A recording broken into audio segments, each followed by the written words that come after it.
તો નવસારીમાં આલીપોર ગામના એક યુવકે કારસ્તાન કર્યું, જેમાં વકીલના નોટરીમાં સહી સિક્કાનો તેણે દુરુપયોગ કર્યો. રાઉન્ડ શીલ નકલી બનાવી ખરા તરીકે ઉપયોગ કર્યો. એફિડેવિટમાં નકલી સહી સિક્કા કર્યા, રાઉન્ડ શીલનો પણ ઉપયોગ કર્યો. વકીલે ચીખલી પોલીસ મથકમાં ફરિયાદ નોંધાવી છે. પોલીસે આલીપુરના શોએબ મંસૂરને ઝડપી પાડ્યો છે અને આ યુવકે નકલી સહી સિક્કાનો ઉપયોગ કરવો હતો, એટલે કે વકીલના નોટરીના સહી સિક્કા અને રાઉન્ડ શીલ નકલી બનાવી તેનો ખરા તરીકે ઉપયોગ કર્યો.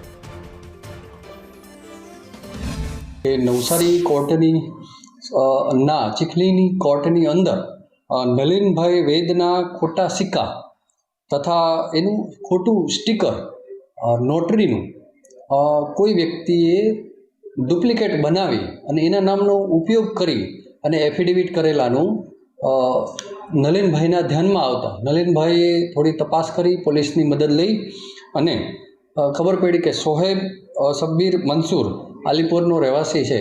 ચીખલી પોલીસ સ્ટેશન ખાતે ગુનો દાખલ કરી અને તેની કાયદેસર ધરપકડ કરી આગળની કાર્યવાહી કરવામાં આવેલ છે.